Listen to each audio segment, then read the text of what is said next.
Tout au long de l'année 2024, j'ai essayé de composer entre tester des nouveautés et rattraper tous ces jeux qui se sont accumulés dans mon backlog. Sans succès. C'est fort d'une motivation nouvelle et de l'arrêt des tests à embargo sur Singe Pourpre que j'établis une nouvelle liste de plus de 400 jeux à découvrir sur différents supports. Arriverai-je à boucler mon backlog?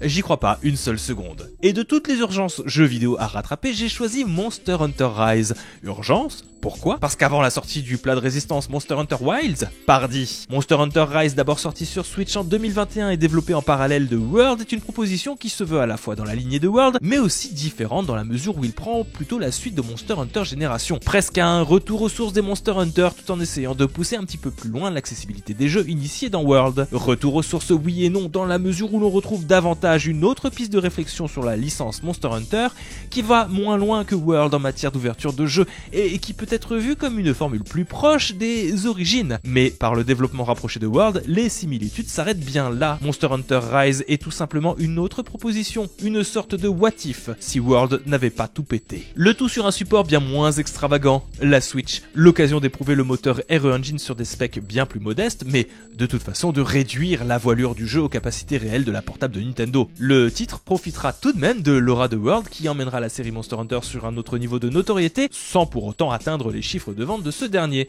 Force est de reconnaître que Rise marque l'essai d'entrée de jeu avant d'être décliné sur PC et les autres consoles à l'occasion de son extension Sunbreak. Mais tout ça c'est bien mignon. Ce qui nous intéresse aujourd'hui, c'est si j'ai pu boucler Monster Hunter Rise et surtout si je l'ai enfin bien aimé. C'était sympa. C'est pas mon épisode préféré. Après, je suis pas vraiment allé au bout des choses avec Monster Hunter Rise. En fait, moi j'ai un gros problème avec les Monster Hunter de manière générale, c'est que mon appréciation globale, il y a un biais qui va arriver à chaque fois, c'est en fonction de est-ce que j'ai joué avec des copains ou est-ce que j'ai joué tout seul. Et là en l'occurrence, il y a des copains qui ont essayé de jouer avec moi, notamment Fildron, on a essayé de lui apprendre à jouer à Monster Hunter avec cet épisode qu'on avait eu en solde à droite à gauche. On a essayé de l'apprendre avec Mage, mais Mage avait déjà pas mal joué à Monster Hunter Rise et du coup je l'ai fait beaucoup tout seul ce jeu-là. Occasionnellement on y rejouera parce que Fidon a plutôt bien accroché. Mais de mon côté ça a été une expérience plutôt solitaire Monster Hunter Rise. Et du coup ça a pas mal joué en la défaveur du jeu et sur cette appréciation globale. Ce qui est un petit peu dommage. Après, j'ai évidemment d'autres critiques à apporter à ce Monster Hunter Rise sur mécaniquement parlant, surtout que qu'on le veuille ou non, je l'ai dit en introduction, mais il vient après Monster Hunter World. Même si il ne s'est pas fait en réaction à Monster Hunter World puisqu'il s'est développé en parallèle, t'es obligé de le comparer parce que dans le même trait de temps, tu as eu World avant qui a beaucoup changé la manière de concevoir et d'envisager un Monster Hunter. Et t'as eu Rise qui souffre un petit peu du fait, dans un premier temps, d'avoir été un jeu exclusif à la Nintendo Switch, qui est magnifique. Le RE Engine fait des merveilles sur ce jeu-là, sur Switch en tout cas. Sur PC, ça le magnifie, mais tu sens encore que il y a de la texture de Switch qui reste un petit peu à droite et à gauche. C'est parfois un petit peu pauvre, mais ça reste, qu'on le veuille ou non, un Monster Hunter un petit peu... il te reste dans ce goût-là un Monster Hunter de Monster Hunter au rabais. Après, mécaniquement, encore une fois, comme je l'ai dit, c'est très cool. Je crois que c'est un des Monster Hunter les plus vivaces. T'as l'impression d'être un petit peu une puce. Ça peut être... certains, j'ai vu, ont pu critiquer cet aspect-là, le fait de pouvoir... être un peu trop dynamique, forcément quand t'es habitué à contrôler un camion depuis la sortie de Monster Hunter sur PS2, c'est vrai que ça fait bizarre de voir que maintenant tu peux faire des cabrioles, tu peux sauter dans tous les sens. Il y a toujours pas de possibilité de pouvoir lock un monstre avec un bouton, quoi aussi je crois, mais ça marche pas des masses. Mais on n'a jamais aussi bien bougé dans Monster Hunter qu'avec Rise. Ça plus la verticalité, parce que Monster Hunter Rise c'est un jeu qui mise avant tout sur la verticalité. C'est d'ailleurs de là que vient le nom Rise, puisque ça met en avant la possibilité de grimper sur des petites montagnes, le fait de pouvoir utiliser son pile-poil pour pouvoir aller super vite et de pouvoir grimper sur des murs avec aussi. C'est de là que vient le nom et ça marche très très bien.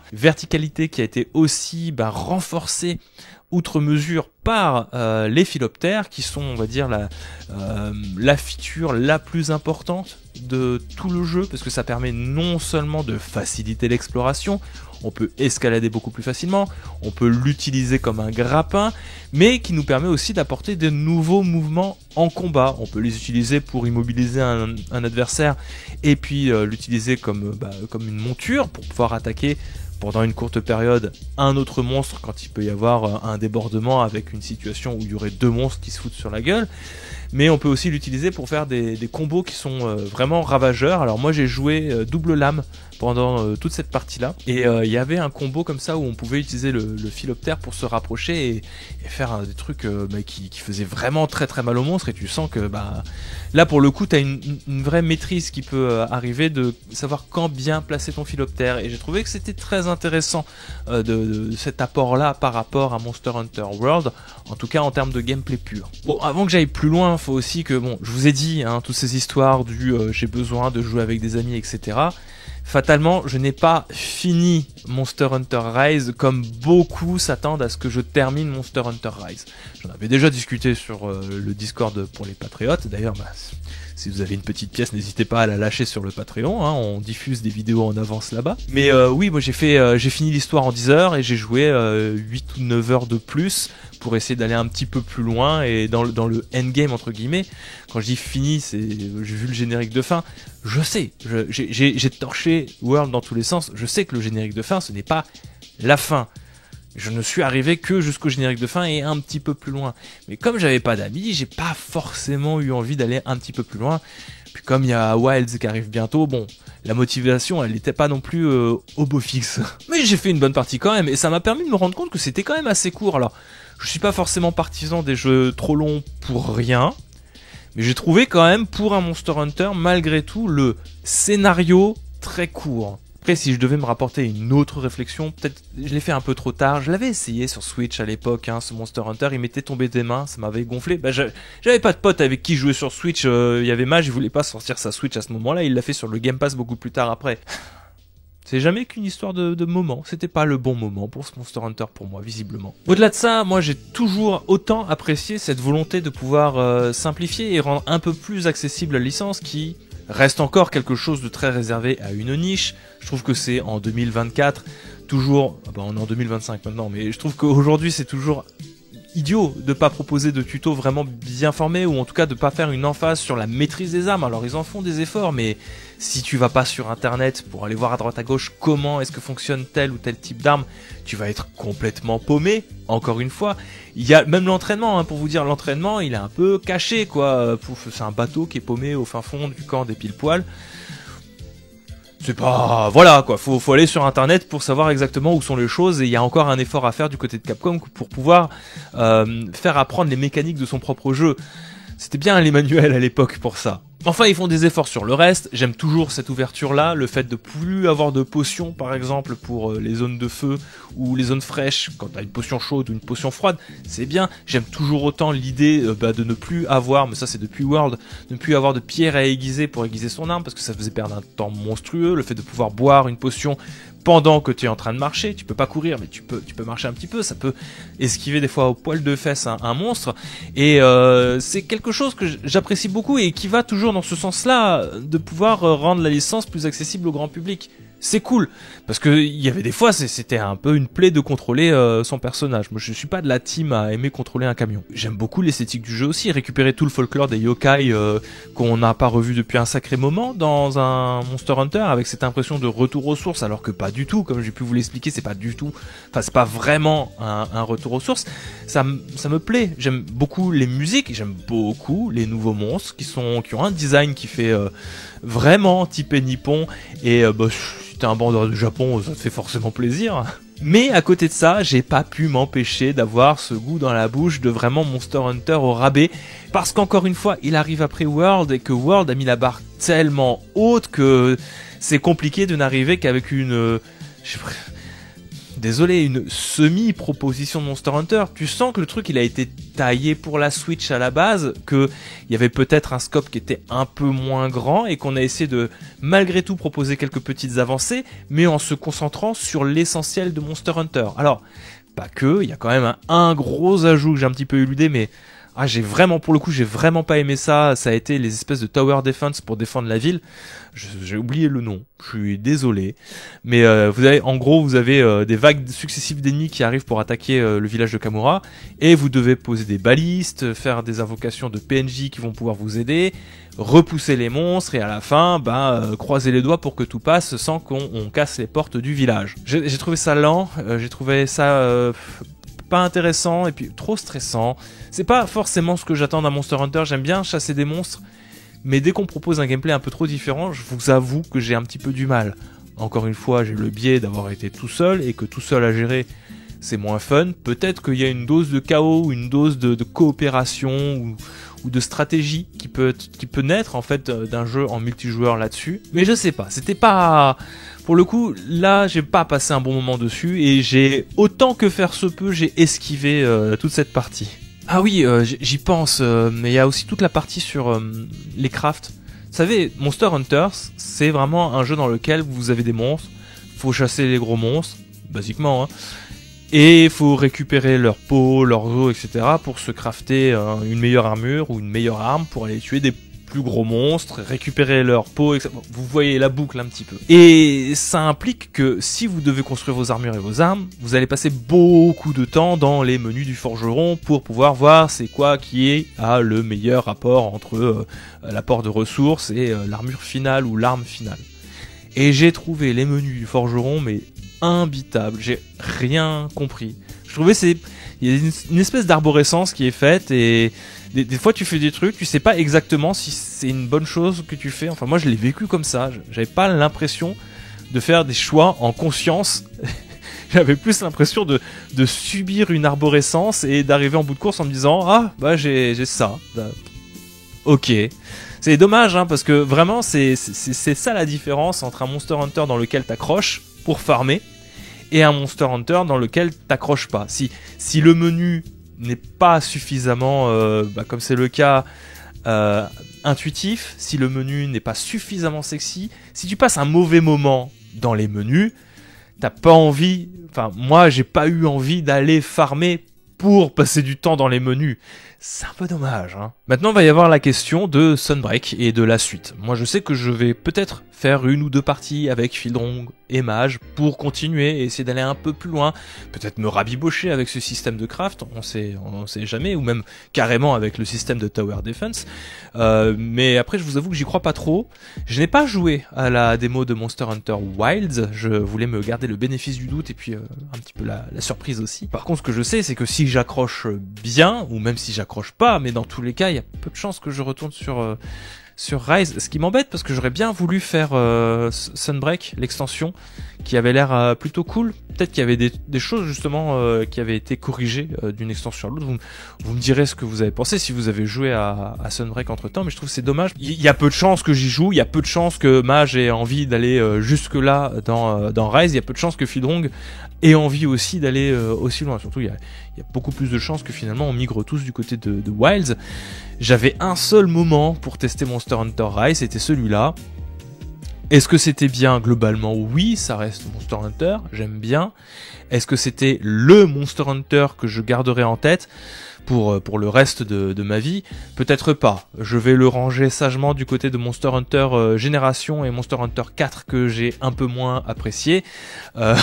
Pour garder en mémoire ceux qui m'ont vraiment marqué à vie. Portable, Monster Hunter 2G, Monster Hunter 3 Ultimate, et du coup Monster Hunter World, avec l'espoir que Wilds soit ce Monster Hunter dans lequel je vais engloutir des centaines et des centaines d'heures. On verra bien.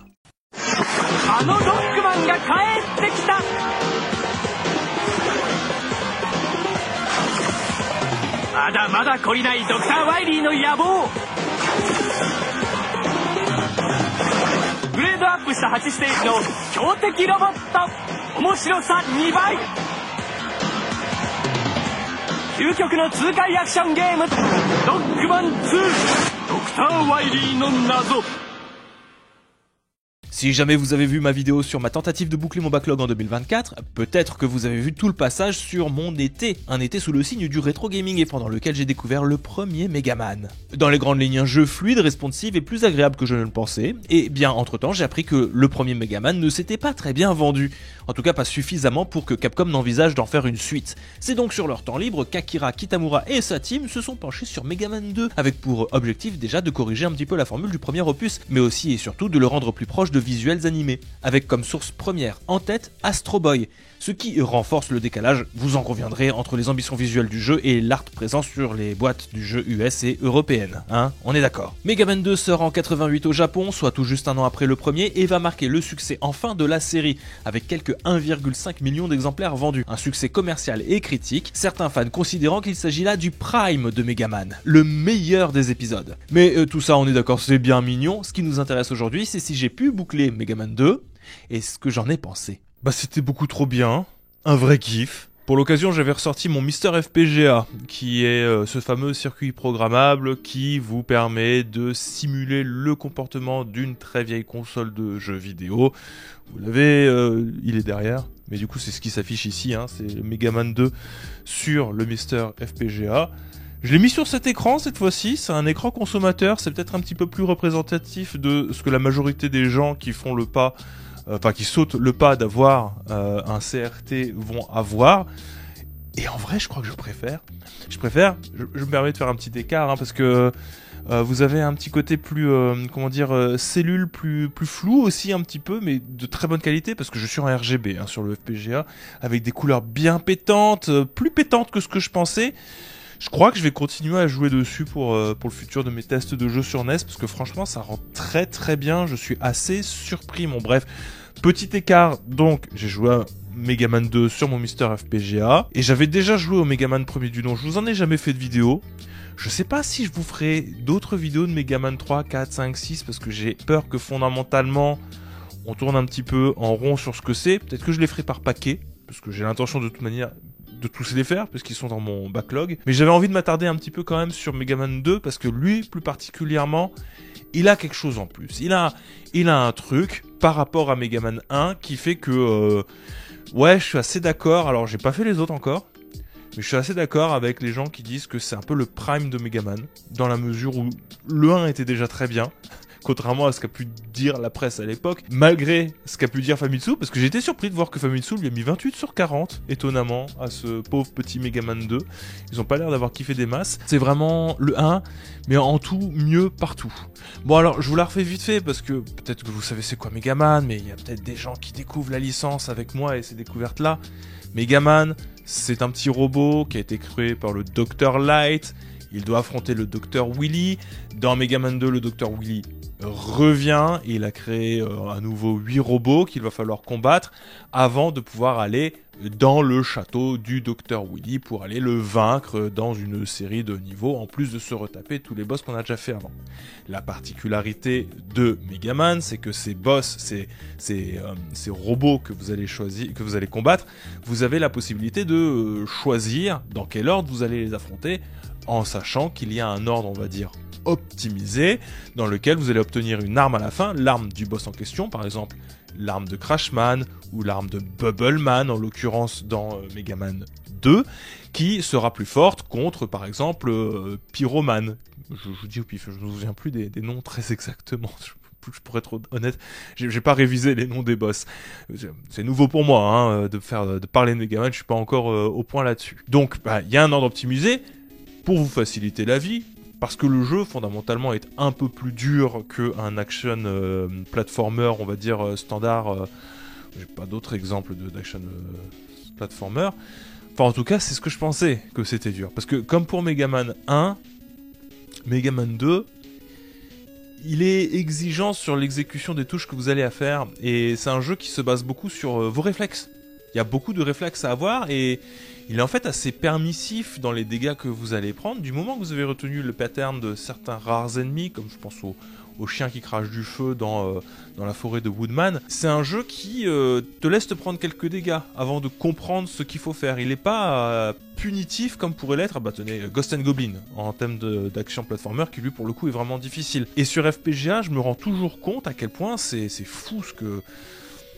en fait, on a un lag qui est peut-être un peu minime, qui n'est pas gênant fondamentalement pour la plupart des jeux vidéo, mais pour ce genre de jeu-là, qui nécessite que vous ayez de bons réflexes,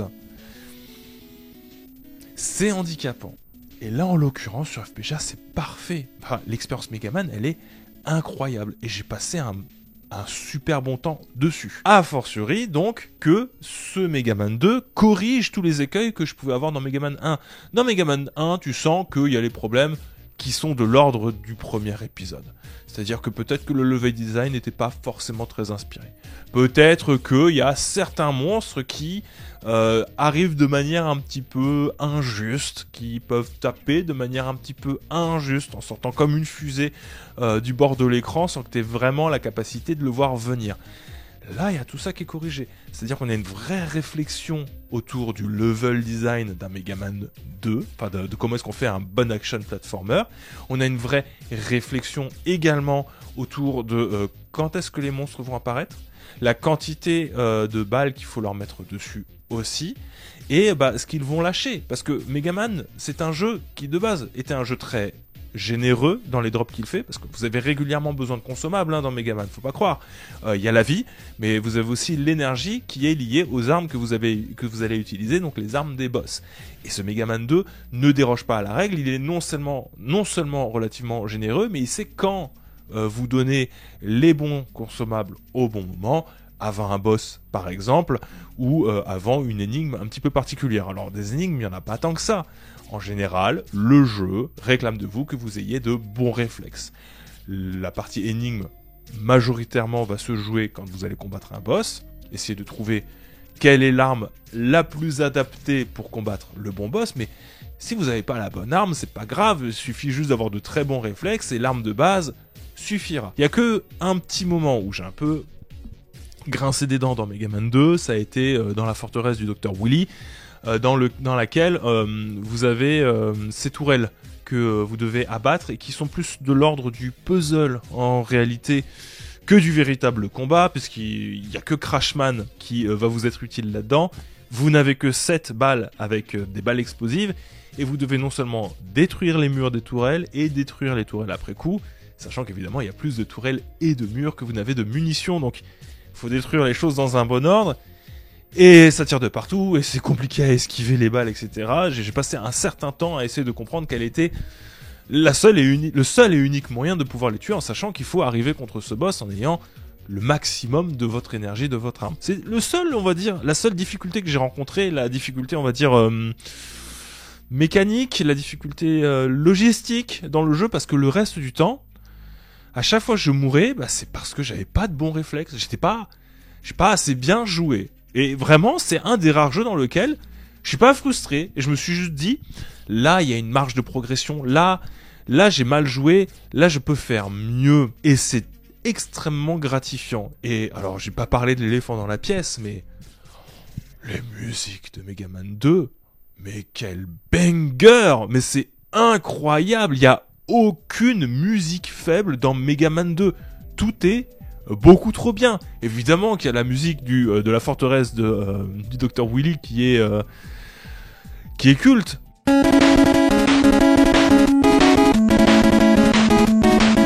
Mais les musiques de Woodman, les musiques de chacun des boss, c'est incroyable. Je pourrais être nostalgique de Megaman 2 encore aujourd'hui en ayant découvert ce jeu en 2024. Je trouve ça absolument fou. Et très honnêtement, je sais pas quoi vous raconter de plus. C'est un excellent jeu. C'est un classique du jeu vidéo, Megaman 2. À tel point que ça me fait un petit peu peur pour la suite, parce que j'ai du mal à voir quoi améliorer. J'ai du mal à voir comment est-ce que Megaman peut se renouveler dès l'épisode 2. Et il y en a 4 autres qui arrivent derrière. 4 autres sur NES, parce qu'il y en a toute une chie après qui arrive sur Game Boy, sur Super Nintendo. J'aimerais bien faire les remakes du 1, 2, 3 sur Mega Drive, hein, c'est dans mon backlog également, mais j'ai vraiment beaucoup de mal à voir en fait ce que Capcom a pu apporter, a fortiori que c'était les Call of de l'époque, hein. Ça sortait tous les ans, hein, des trucs comme ça. Vous aviez des Megaman qui arrivaient vraiment par paquet de 6. Capcom a toujours été cet avare de pognon qu'on s'imagine qu'il est, hein, dès 1988, 87 avec Megaman 1, c'est assez dingo. Par contre voilà, je remets encore peut-être des petits guillemets, et je pense que je vais le rappeler à chaque fois que je vais traiter d'un jeu en rétro, mais a fortiori sur celui-là, il faut y jouer en version originale. Si vous avez la version NES, c'est parfait. Si vous avez l'opportunité d'avoir un FPGA, c'est parfait. Si vous avez l'opportunité d'avoir n'importe quelle machine FPGA, comme tous les produits d'analogue, par exemple, c'est mieux. Ça coûte un rein. Je sais, les cartouches de Megaman sont pas les jeux les plus accessibles du lot. Mais je sais qu'il existe une compilation de Megaman sur Steam notamment, et sur d'autres consoles aussi je suppose. Mais les plus vieux, c'est pas ceux vers lesquels je vous conseillerais d'aller, justement parce que ça reste de l'émulation et pas des portages directs. Faudrait vraiment résoudre ce problème-là, hein, parce que je pense vraiment que ça a pu freiner certaines personnes qui y voyaient peut-être un jeu tout simple, hein, d'action aventure, et qui se disent que d'action plateforme, et qui se disent que non, c'est trop dur, machin, oui, c'est la difficulté de l'époque. Non, c'est pas si dur que ça, c'est juste qu'on n'est pas bien équipé aujourd'hui, en 2025, pour pouvoir profiter pleinement de ces jeux comme ils étaient pensés à l'époque, et je trouve que c'est dommage. C'est dommage parce qu'on perd beaucoup de choses. Moi, vous savez, je suis pas quelqu'un qui est un fervent défenseur du physique. J'ai pu l'être à un moment, mais je trouve que c'est un peu vain d'avoir ce genre de comportement-là, ça sert à rien, c'est pas le sens de l'histoire, et puis de toute manière, si on veut que le jeu vidéo se démocratise, ça implique que le jeu vidéo soit accessible, et le physique n'est pas un modèle d'accessibilité, que ce soit pour des raisons matérielles, parce que c'est compliqué à stocker, ou que ce soit pour des raisons de durée de vie, parce qu'à un moment ou à un autre, ça finit par clamser soit la cartouche, soit la console. Et je trouve que c'est dommage que les formats digitaux qui nous sont accessibles aujourd'hui, donc qui sont les plus accessibles, parce que Megaman, ça se trouve relativement facilement sur le marché, ça soit les versions les plus... les moins intéressantes à jouer en réalité, et je trouve que c'est dommage. Je trouve vraiment ça dommage. Je dirais que c'est une expérience rang S, ouais, direct rang S. Pour moi c'est un indispensable, et la seule faiblesse qu'il a, c'est le boss des tourelles, et le fait qu'il soit aussi peu accessible, et que pour vraiment bien en profiter, faut être équipé.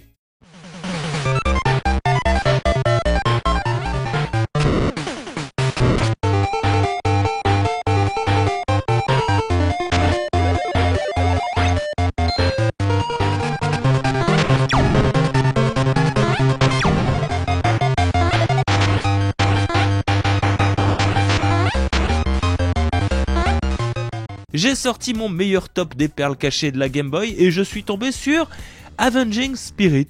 Avenging Spirit, c'est une expérience avant tout arcade, de bien belle facture, dans le haut du panier des jeux de l'époque, développé par CP Brain et publié par Jaleco. On y suit la tragique histoire d'un jeune homme qui se fait tuer par un syndicat du crime en tout début de partie, devant les yeux de sa petite amie, laquelle est kidnappée. Vous êtes alors ressuscité par votre beau-père sous forme de spectre, prêt à posséder le premier clampin qui passe pour aller sauver votre petite amie. Avenging Spirit est un action platformer de haute volée, pourtant passé quelque peu sous les radars des joueurs de l'époque, et qui s'est retrouvé sur Game Boy, le seul portage de l'époque, adaptation totale aux capacités de la machine, avant que Dotemu ne s'empare en 2014 du jeu pour le porter sur iOS. Un jeu arcade porté sur Game Boy, presque un portage impossible. On doit forcément beaucoup y perdre au change, non? C'est ce que j'ai voulu découvrir en terminant le jeu. Alors, ça vaut quoi, Avenging Spirit? Bah écoutez, c'était beaucoup trop bien, j'ai passé un très bon moment. Bon, je veux pas vous dire que c'est le meilleur jeu de l'histoire de l'arcade, enfin, sur Game Boy, mais y a un truc avec Avenging Spirit.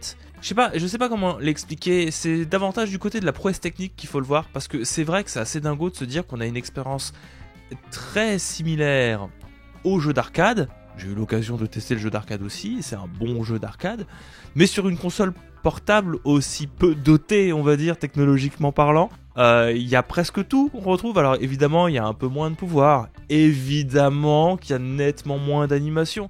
Évidemment qu'il n'y a pas de couleur. Vous le voyez là, c'est tout en noir et blanc ici.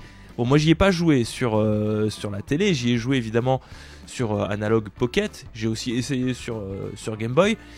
Autant être honnête avec vous, dès le début aussi, je n'y ai pas joué avec une cartouche originale parce que si vous cherchez Avenging Spirit en version originale, vous allez douiller. J'ai pas vu de cartouche en dessous de 100 balles, j'en ai pas vu en dessous de 150 balles.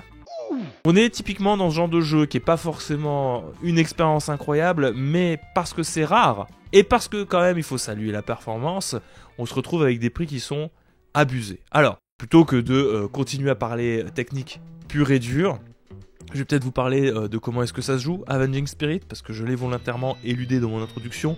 Vous incarnez un petit fantôme, donc du coup ce fameux petit copain qui s'est fait assassiner par ce mystérieux syndicat du crime, et vous allez pouvoir posséder comme ça des passants dans différents niveaux. On va commencer dans le niveau 1, c'est la ville, ça vous permet de voir à peu près ce qui vous est offert en termes d'options de jeu.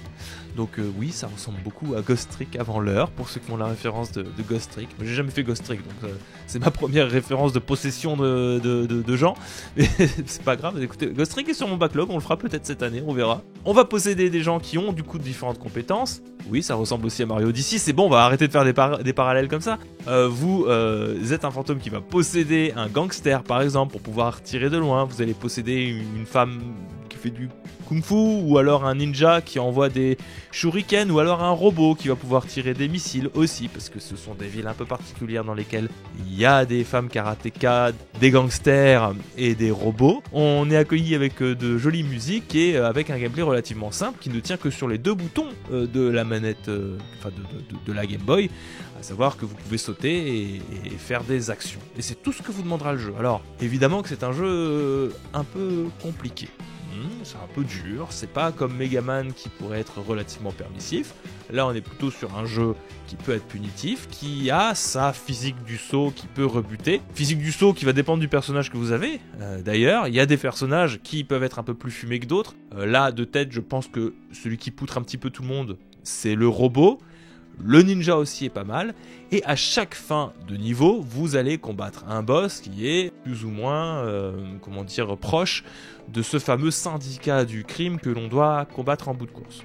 Vous battez le boss, c'est une expérience pas forcément très facile, vous changez de niveau, vous arrivez au bout du niveau avec les différents pièges qui vous sont proposés dans des expériences de plateforme, mais en faisant attention aux ennemis qui peuvent apparaître de manière un petit peu aléatoire. Je vous ai prévenu, c'est pas comme Megaman, hein. Ici des fois t'as des ennemis qui sortent un petit peu de nulle part et qui viennent te tataner pour une raison qui t'échappe, et vous allez rebattre un boss, et vous allez faire ça 6 fois avec une petite cinématique à la fin, un combat de boss final pour combattre le grand boss du syndicat du crime, et libérer ou pas votre petit ami. Oui, je dis ou pas parce que Avenging Spirit, esprit vengeur, dans un premier temps, vous avez l'option d'avoir une fin, on va dire, nulle, la mauvaise fin, qui est de juste aller battre le grand méchant, faire exploser le bâtiment, et puis croiser les doigts pour que votre petite copine n'était pas dans ce bâtiment, et puis vous mourrez. Parce que vous êtes déjà mort, donc votre esprit est plus ou moins libre. Enfin, vous avez quand même des regrets, celui de ne pas avoir sauvé votre petite copine. Et c'est là qu'intervient l'option de rejouabilité. Il y a des clés à récupérer dans chacun des 6 niveaux que vous allez parcourir. Donc refaites tout, trouvez ces clés, et en cours de route, vous pourrez libérer votre petit ami qui effectivement était dans la tour du grand méchant. Et vous aurez le droit à une ultime petite scène dans laquelle vous mourrez dans tous les cas parce que vous êtes déjà mort au début de l'histoire. C'est un peu triste comme petite narration. Je vais verser ma petite larme sur Avenging. Non, ça va, ça reste mignon. Voilà, je sais pas quoi vous dire de plus. C'est une expérience très condensée, très courte. Vous en faites le tour en 1 heure. 1h30 si vous voulez le refaire le jeu et puis aller récupérer toutes les clés, parce qu'évidemment maintenant que vous connaissez tous les pièges et que vous connaissez les niveaux, je pars du principe que maintenant ça va être facile de prendre la suite. C'est sympa, ça passe le temps. Est-ce que ça vaut 200 balles ? Je ne crois pas, j'aurais tendance à dire que non, mais c'était sympa quand même. C'est surtout, encore une fois, c'est vraiment la prouesse qui est impressionnante, les musiques sont plutôt agréables, alors autant que faire se peut. Si vous faites ce jeu sur émulation, vous aurez les sons criards d'une Game Boy sous émulation. Si vous le faites sous un système FPGA type Analog Pocket, comme j'ai l'occasion de le faire, vous aurez des sons quand même beaucoup plus doux. C'est un truc qui saute aux oreilles pour le coup, pas aux yeux, mais que le son des jeux NES et des jeux Game Boy, ça j'en avais pas parlé sur Megaman, c'est un truc qui m'a un peu perturbé au début, c'est que le son est beaucoup plus agréable à l'oreille quand vous jouez sur ces systèmes-là plutôt que sur émulation. Émulation, on a perdu beaucoup. Hein. Vraiment, plus ça va et plus l'émulation, j'ai du mal avec ça. La bonne nouvelle, s'il devait y avoir une bonne nouvelle, et si jamais ma courte présentation d'Avenging Spirit que j'ai réussi à compléter vous a plu, c'est que lui, il est un poil plus accessible. Pour jouer à la version Game Boy, ça va être compliqué. Hein. Si vous voulez découvrir la prouesse technique de la version Game Boy d'Avenging Spirit, ça va être compliqué. Cela dit, il est disponible sur Switch, PS4 et Xbox One et PC aussi, donc la version arcade est disponible. Malheureusement pas celle portée par Dotemu, je l'ai cherché sur iOS, apparemment il est censé être sorti sur iOS, je ne l'ai pas trouvé, la version téléphone, c'est un peu dommage. Je sais pas si c'est une version émulée, j'aurais tendance à dire que oui. Donc je mettrai peut-être un petit doute dans votre esprit pour savoir si c'est le meilleur moyen de pouvoir le découvrir. Après de toute manière la version arcade, à moins que vous possédiez la borne d'Avenging Spirit, vous serez obligé de passer par des moyens détournés pour pouvoir l'essayer. Sauf si vous passez par cette voie-là légale de pouvoir y jouer, pas comme moi, comme un tipiac sur mon Analog Pocket. Je suis allé me servir sur l'internet pour pouvoir le découvrir. Donc oui, je recommande. Est-ce que ça fait partie des Hidden Gems de la Game Boy? Oui, quand même. Parce que c'est vrai que c'est pas... Même le jeu d'arcade, j'ai pas l'impression que c'est que ce soit le jeu le plus connu et le must-have à faire parmi tous les jeux d'arcade de l'époque. 1991, il y avait 2-3 autres trucs à faire qui étaient peut-être plus intéressants, surtout du côté de SNK. Voilà, je dis ça, je dis rien. Mais... ça se tente, c'est rigolo, et puis on perd pas tant de temps que ça en réalité à le découvrir. C'est rigolo de voir surtout l'impact, c'est assez original comme gameplay, suffisamment pour qu'on trouve que Ghost Trick soit très original et que Mario Odyssey dans sa proposition eût été original, alors que fondamentalement Mario Odyssey c'est Avenging Spirit en 3D. Mario! Mario! Mario!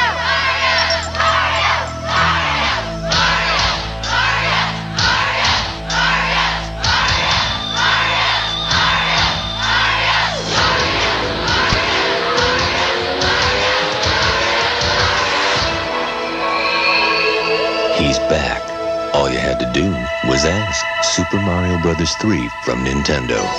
Now you're playing with power.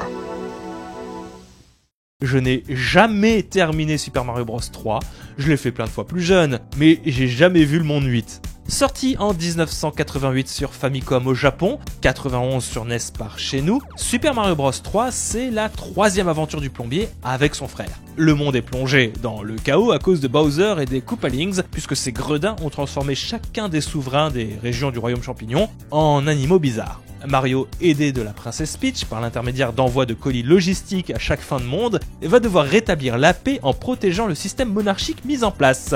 Développé pendant plus de 2 ans, ce qui est très long, à une époque où prendre 1 an pour faire un jeu était déjà un sacré délai, Super Mario Bros 3 est un jeu qui fait grandement évoluer la licence par rapport aux 2 premiers jeux. Non, pas lui. Mais lui là, à Lost Level, on arrête l'enchaînement des niveaux, très typé arcade, pour un overworld hub dans lequel le joueur sélectionne les niveaux. Un florilège de power-up apparaissent, en plus des traditionnels champignons et fleurs. L'univers est étendu, on en apprend plus sur la structure du royaume champignon, mais aussi sur nos ennemis. Autant de qualités et d'attentes autour du jeu qui feront de Super Mario Bros 3 un classique parmi les classiques de la NES. Un indispensable, pendant quelques temps l'un des jeux les plus vendus de Nintendo du haut de ses 7 millions d'unités écoulées. Classique dès les années 90 ? D'accord, mais aujourd'hui ça vaut quoi ? Est-ce que j'ai réussi à atteindre le monde 8 tout en kiffant le jeu ? Oui, c'est effectivement le classique qu'il pense être. Et pour l'occasion, j'ai encore ressorti mon Mister FPGA parce que décidément, je crois que j'ai développé une sorte d'amour à rebours pour la NES. Genre vraiment, j'accroche de ouf, j'adore l'esthétique, j'adore le feeling que j'ai d'avoir la manette en main, j'adore les sons, j'adore les idées des jeux qu'il y a dedans. Bon, J'ai toujours pas une immense expérience de la NES et de la Famicom de manière générale pour le moment. J'ai encore quelques classiques qui m'attendent dans mon backlog, en plus de quelques hidden gems que j'ai été piqué à droite et à gauche, histoire de présenter un petit peu tout ça comme il faut. Mais ouais, je me permets un petit écart, j'aime bien. Je pensais pas, en vrai, dans cette expérience, développer un attrait pour la NES. Et j'en profite aussi, vous risquez pas de voir de la Super NES avant un petit moment, hein. On va essayer de la faire un petit peu réglo, entre guillemets. On va d'abord essayer de faire un petit tour des jeux NES que j'ai à faire, Master System aussi, avant de passer à la génération qui suit. Il y a du taf. Peut-être que pour cette année, on va pas parler du tout de Super Nintendo, on sait pas, ça dépendra. Et je voulais pas partir tout de suite sur Mega Man 3, parce que je voulais me laisser le temps de respirer un petit peu sur les Mega Man pour faire autre chose. Voilà, peut-être pas toute une série d'un coup. De manière, je les ferai tous. Je crois que je vais faire une chronologie sur Mega Man, ça pourrait être sympa. Oui, parce que aussi j'en profite, c'est pas parce que vous avez des vidéos sur les backlogs que je vais arrêter de faire les chronologies, c'est juste que ça me prend beaucoup de temps à faire. Bref, j'ai choisi donc un jeu de confort, Super Mario Bros 3. Jeu de confort parce que j'y ai beaucoup joué, backlog parce que je ne l'ai jamais fini. Et j'y avais beaucoup joué à l'époque sur la version All-Star de la Super Nintendo, Super Mario Bros All-Star, qui avait tous les jeux qui étaient sortis jusque-là, plus la petite exclusivité de Mario Bros 2, donc Lost Level, qui était jamais sorti par chez nous. Quand j'ai découvert Super Mario Bros 3 sur NES, j'y croyais pas. Je croyais que c'était... bon, je vous raconte ça, mais c'était il y a genre 15 ans, hein, j'étais ado. Quand j'ai découvert ça, je croyais que c'est... Vous saviez, un petit peu comme les Sonic 1, 2, quand ils sont sortis sur Master System, je croyais que c'était un effort de rétro-ingénierie, mais alors que pas du tout. C'était là-dessus que c'était l'original. Et je me suis dit, bah l'occasion, elle est parfaite, en fait, de vraiment voir ce que la NES, elle avait dans les tripes, pour voir ce que ça donne. Ah, et d'ailleurs, j'y pense, pourquoi est-ce que j'esquive le 2 ou Lost Level? Parce que bah, j'en aime aucun. Genre, pareil, je les ai poncés, mais là pour le coup, on n'est pas dans le genre du jeu de confort et on n'est pas dans ce que j'ai envie de faire. En fait, je les connais suffisamment pour ne pas avoir envie de les terminer. Hein, j'aime pas le gameplay de Doki Doki Panic. Je trouve que c'est trop. Enfin, ça marche avec Doki Doki Panic, mais ça me perturbe avec Mario. Et Lost Level, j'aime pas parce que ça. J'aime pas quand les Mario sont trop durs pour rien. Je sais que ça a apporté beaucoup de choses sur notamment la scène internet des créateurs, avec toute cette idée des Kaizo Mario, etc. Je suis pas.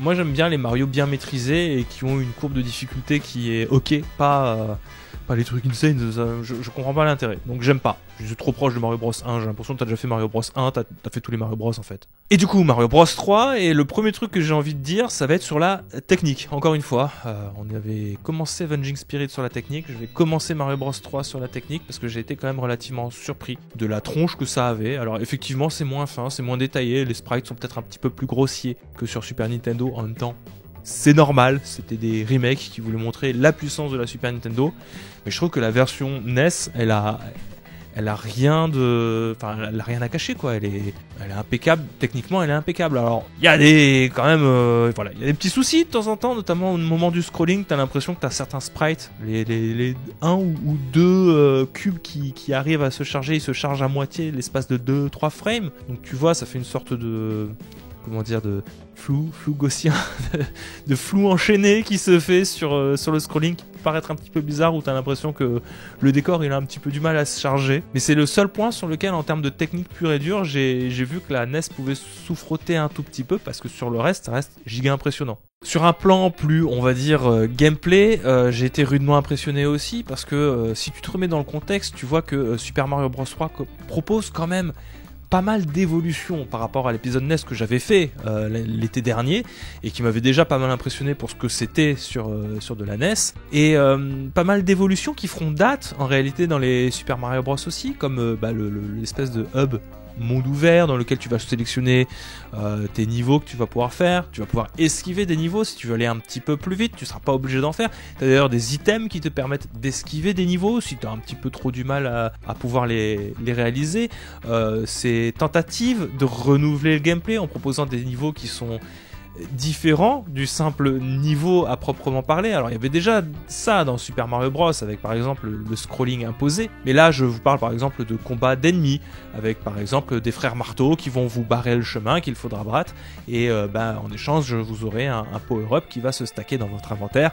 Grosse nouveauté d'ailleurs de ce Super Mario Bros 3 par rapport aux autres Super Mario Bros, vous pouvez stacker des power-up. Un power-up ne vient pas remplacer celui que vous avez déjà consommé. Si vous prenez une feuille de raton laveur, alors oui, ok, vous allez changer, mais ça va pas juste changer. Vous pouvez stocker aussi certains items que vous allez conserver dans l'Overworld. Et ce qui donne l'opportunité d'avoir des maisons de Todd pour pouvoir récupérer des objets directement dans des coffres. Donc 1 sur 3, vous avez un item au pif. Les maisons où vous allez faire des jeux de memory. Et aussi des petites maisons dans lesquelles vous allez pouvoir faire des petits jeux d'assemblage de sprites pour pouvoir gagner des vies. Des vies que vous aurez d'ailleurs à foison, parce qu'on rajoute un élan de se dire on va essayer de pouvoir apporter un peu d'accessibilité pour la plupart des gens, puisque vous gagnez beaucoup de vies. Par rapport à un Super Mario Bros où les rares moyens pour pouvoir gagner des vies, c'était tricher un petit peu avec les carapaces de tortue en sautant à l'infini dessus, en gagnant des points, ou en ayant 100 pièces, ou en trouvant directement un champignon de vie. Là, vous avez l'opportunité, à la fin de niveau, de pouvoir faire des complétions, enfin des séries de 3 champignons, 3 fleurs ou 3 étoiles pour pouvoir gagner un nombre plus ou moins grand de vie à la fin. Et vous en aurez besoin parce que ça peut arriver que vous mouriez assez régulièrement. Le jeu n'est pas dur du tout, mais il a ces petits moments de challenge qui vont quand même de temps en temps vous barrer la route.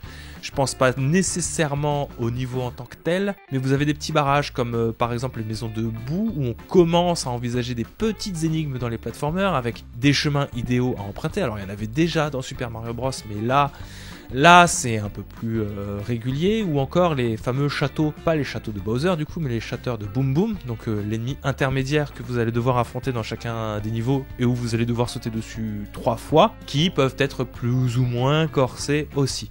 Et ce, sans parler des châteaux volants que vous aurez en fin de monde, quand vous allez devoir battre un des Koopaling, qui sont en général des passages, aussi des checkpoints de vos compétences pour voir si vous avez bien assimilé les mécaniques de jeu, avec notamment un scrolling obligatoire dans différents sens et pas mal de projectiles qui vous sont envoyés à la figure, avec évidemment ce boss de fin où vous devrez toujours de toute manière sauter 3 fois sur l'adversaire, mais avec des petites variations en fonction des pouvoirs de la baguette que récupère chacun des Koopaling. C'est ce genre de choses là qui viennent ponctuer votre expérience et vous faire tenir jusqu'à la fin du jeu, où là j'y suis arrivé, c'était florilège, c'était un peu angoissant. Hein. Je veux pas vous mentir, j'aurais été jusqu'au niveau 8 quand j'étais plus jeune, quand j'ai découvert Super Mario Bros 3 dans sa version All-Star. Je pense que j'aurais souillé des pantalons. Bon, j'exagère un petit peu, je crois que je suis toujours un peu flippette, je l'ai toujours été un petit peu flippette. Peut-être j'aurais laissé la manette à quelqu'un d'autre pour le faire, à un voisin plus âgé, pour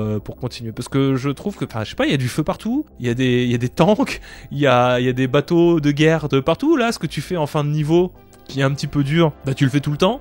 Il y a des mains des fois qui sortent du niveau, qui viennent te choper là, et tu sais pas où est-ce qu'elles t'emmènent.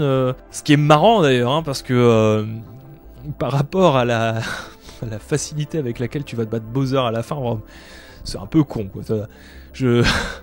Moi ça m'a éclaté de voir que fallait juste attendre qu'il casse lui-même les briques sous le sol pour qu'il tombe tout seul comme un gland. C'est un peu comique comme situation finale. J'aimerais revenir sur les power-up parce que ça fait partie à la fois des points positifs mais aussi des points un petit peu négatifs que j'ai soulevés sur Super Mario Bros 3, parce que j'en ai quelques-uns. Le fait d'avoir plein de power-up qui débarquent, qui sont tout nouveaux, je trouve ça très cool. La fleur de feu est toujours là. La feuille Tanuki, c'est celle qui fait sa plus grande entrée, et puis c'est celle qui restera peut-être la plus culte de tous les power-up que tu puisses avoir, parce que c'est peut-être la plus utile en réalité, qui te permet de cheese le jeu complètement en prenant un peu d'accélération, en s'envolant complètement. On découvre plein de petits secrets avec cette feuille de raton laveur, qui est très très cool. Par contre, il y a plein d'autres items. Je peux pas vous dire qu'ils soient particulièrement utiles. Alors, la botte, c'est ma préférée. J'adore la botte. Elle est très rigolote. Tu la vois pas souvent et t'en as pas forcément besoin, c'est pas d'une utilité absolue. La tenue de Tanuki, je vous avoue qu'elle m'échappe un petit peu, son utilité. Il va peut-être falloir me dire en commentaire c'est quoi, parce que j'ai pas fait de recherche particulière pour ce jeu. Je tiens à vous prévenir tout de suite, j'ai pas compris à quoi servait la tenue de Tanuki par rapport à la feuille de raton laveur. Pour moi c'est sensiblement la même chose, sauf que t'as un Kigurumi. La tenue de grenouille aussi, je la trouve pas forcément utile parce qu'elle est très bien sous l'eau. Mais si t'es pas sous l'eau, t'es un peu dans la merde. Voilà, il y a des items qui sont pas forcément très utiles et je trouve que c'est dommage parce que t'as des options, t'as l'impression que c'est des power-ups qui sont relativement rares, alors tu vas les garder, Et finalement, je les ai jamais utilisés. Je n'ai utilisé que la fleur de feu et la feuille de tanuki. Occasionnellement une étoile quand j'avais pas envie de m'embêter pour commencer un niveau et foncer le plus loin possible. Une fois, j'ai utilisé quand même l'item P, là, la feuille plus qui te permet de voler tout le temps, que te donne la princesse Peach occasionnellement aussi. Mais non, c'est dommage, ça fait beaucoup d'items pour rien, en fait, tu n'en as pas forcément besoin et le jeu est pas si compliqué au point qu'il t'impose d'utiliser certains items en particulier. C'est très bien, ça offre plus d'accessibilité et puis ça rend les power-ups très fun. Mais comme moi je suis de l'école, j'ai un item qui apparaît très peu souvent, je vais le garder au cas où, au point que je le garde tout le temps sur moi et que je l'utilise jamais. Et ben il y a des trucs que j'ai jamais utilisés et qui ils étaient fun de loin. On s'est vu, on se dit ah c'est marrant ça, désolé, je vais pas vous utiliser parce que je sais pas si vous êtes si utile que ça, et puis vous êtes que tout seul, donc peut-être vaut mieux que je priorise pour me faciliter la vie de prendre un champignon et de faire tout le niveau juste avec un champignon. Ça aussi, je l'ai fait beaucoup. Mais sinon, globalement, j'ai passé un très bon moment. C'est vraiment un classique, comme je vous ai dit en toute introduction, c'est le classique qu'il pense être. À part quelques petits bugs visuels, à part ces items que j'ai un petit peu du mal à comprendre leur utilité réelle pour pouvoir passer certains niveaux, à part aussi, bon, là je suis en train de voir que je l'avais noté, mais je suis en train de capter qu'effectivement il y avait certains moments où il y avait des puzzles, j'avais un peu du mal à comprendre ce qu'on attendait de moi, il y a certains châteaux, je me demande vraiment, enfin j'essaie de me mettre à la place d'un enfant qui a pas forcément d'indices, le jeu te dit rien, faut juste essayer, échouer, vérifier et trouver jusqu'à trouver le bon moment et le bon pattern pour pouvoir terminer le niveau. Sinon tu comprends que dalle parce que le jeu te dit pas exactement, il te donne aucun indice et c'est un peu embêtant. Je sais qu'il y avait Super Mario Bros Deluxe sur Game Boy qui avait essayé de squeezer ça en mettant des petits indicateurs sonores pour te dire quand est-ce que tu passais au bon endroit au bon moment, et c'était une bonne idée de faire ça et j'aurais peut-être voulu avoir ce genre de truc similaire sur NES parce que tout ce que ça fait c'est que si tu fais que échouer dans ton parcours, tu vas juste mourir à cause du timer, pas forcément à cause des adversaires, et je trouve que c'est la mort la plus nulle, mourir à cause du timer. Petit point Mister FPGA, encore une fois, on est sur une expérience pure du jeu avec zéro input lag, ça fait tellement du bien d'être avec une expérience Mario où tu te rends compte que, ouais, quand même, la physique de Mario elle change très peu. D'un jeu à l'autre jusqu'à aujourd'hui, on est sur des trucs vraiment très similaires. De 2D à 3D, t'as cette même sensation de saut qui est restée d'un jeu à l'autre. Je trouve ça absolument dingo. Ce Mario Bros 3, je le mettrai pas S comme Mega Man 2 parce que j'ai pas le côté claque intemporel qui a pu m'être donné. Je crois qu'un bon A, ça pourrait être pas mal. C'est déjà très bien, c'est ultra solide, c'est un classique, un A aussi quand même. Après, il y a le biais que j'ai quand même joué à pas mal de Mario dans ma vie, donc ça joue. Pour y jouer, c'est un peu plus facile d'accès, même si vous n'avez pas l'absence d'input lag. Vous avez de l'émulation, mais vous avez surtout le Nintendo Switch Online qui vous permet d'y jouer. Je sais que le Nintendo Switch Online n'est pas réputé pour être une émulation de qualité, mais bon, voilà, on fait avec ce qu'on peut et ce qu'on a, c'est normal. Et je vous conseille de le faire, parce que c'est... si vous ne l'avez jamais fait, tout le monde l'a fait. Non, tout le monde ne l'a pas forcément fait, je raconte des bêtises. Si vous l'avez jamais fait, je vous invite à le faire, parce que c'est un exercice intéressant de repartir sur des vieux Mario, qui en plus ont marqué leur époque, sont devenus des classiques intemporels, et fondamentalement ont très peu changé jusqu'à aujourd'hui la formule des Super Mario. Ça c'est cool de s'en rendre compte. Yes, your only hope is to team up with Mario in the totally new Super Mario Land. Guide him on the Nintendo Game Boy through all the mysteries and terrors of ancient Egypt. Battle all the horrors of the deep and master with Mario lots of weird worlds to give him a happy ending and make your world a little more fun. New Super Mario Land, another exciting game for Game Boy, each sold separately. Nintendo, now you're playing with power, portable power. Voyez-vous, moi je suis né en 1990 et en tant qu'enfant des années 90, la Game Boy c'est avant tout la console sur laquelle on joue à Pokémon. Je n'avais donc ma Game Boy que pour Pokémon, bleu et rouge, or et argent. Et la réalité c'est que j'ai un peu reproduit ce pattern là jusque sur la Nintendo DS. J'ai un énorme angle mort sur les consoles portables de Nintendo. Donc non, j'ai jamais touché à Mario Land ni à plein d'autres jeux sortis avant Pokémon. Mario Land, on y vient, sorti en 89 sur Game Boy au Japon, 90 par chez nous. Il s'agit de la première incursion des aventures plateformes du plombier moustachu sur console portable. Sorti tout juste 6 mois après Super Mario Bros 3 sur NES au Japon, Super Mario Land s'inscrit complètement dans l'héritage des premiers épisodes console de salon de Mario. Une aventure en ligne droite, enchaînement de niveaux avec power-up parfois, des ennemis à vaincre en sautant dessus et un ennemi à battre à la toute fin pour sauver la princesse. Mais pas la princesse habituelle, ici nous ne sommes pas dans le royaume champignon, mais dans le royaume de Sarasaland, pour sauver la princesse Daisy des griffes du mystérieux Tatanga. Des différences qui ne s'arrêtent pas là, puisque si de loin Super Mario Land ressemble beaucoup au tout premier Super Mario Bros,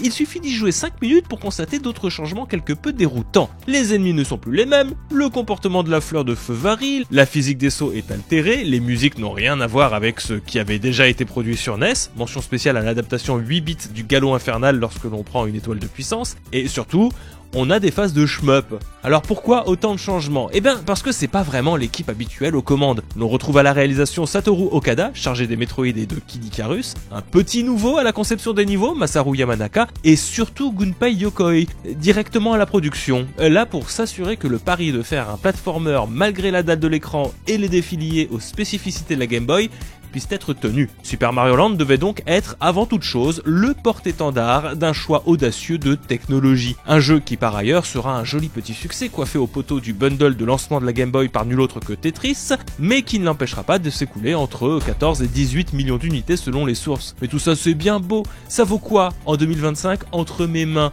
Est-ce que les changements auront eu raison de ma motivation? Non, franchement c'était bien, je suis arrivé jusqu'au bout et... c'était bien, c'était pas le jeu du siècle, hein. C'est peut-être même pas mon Mario préféré, c'est loin d'être mon Mario préféré. Il a de très bonnes idées, hein, c'est solide, c'était bien, mais il y a des trucs quand même, c'est un peu bizarre. En fait, je vais peut-être commencer déjà pour un premier temps, comme pour Avenging Spirit, à vous rappeler que c'est assez dingue d'avoir ça sur Game Boy, surtout en 1989-90 pour chez nous, parce que la technique elle est ultra solide et je pense que le pari il est réussi. Alors normalement, je vous ai fait quelques petits rushs de comment est-ce qu'on le voyait à l'époque, c'est-à-dire en dégradé de vert, parce que c'est comme ça qu'on le voyait à ce moment-là. Alors malheureusement, encore une fois, pas avec la Game Boy directement, mais avec mon Analog Pocket. Et il faut essayer de s'imaginer que voilà, on sort de Super Mario Bros. Il y a Super Mario Bros 3 qui vient de sortir, et là t'as la Game Boy qui va arriver, il y a tout le monde qui est là en mode n'importe quoi, écran monochrome, c'est quoi ces conneries? Et pourtant, Gunpei Yokoi à la production et ses équipes ont réussi à pondre un Super Mario Bros presque comme un vrai Super Mario Bros. On se doute que au bout de seulement 3 Super Mario Bros, il y a encore quelques petites inconnues quant à la direction que va prendre la série, et c'est pour ça qu'il y a certaines libertés qui sont prises, mais j'y reviendrai un petit peu. Mais en tout cas, on a ce qu'on peut s'attendre d'un Mario à l'époque sur Game Boy. Ça fonctionne, c'est visible, même si c'est que en dégradé de vert, c'est entièrement jouable et c'est même plutôt bien. Je vous ai parlé de quelques petites différences, elles commencent déjà directement par l'histoire.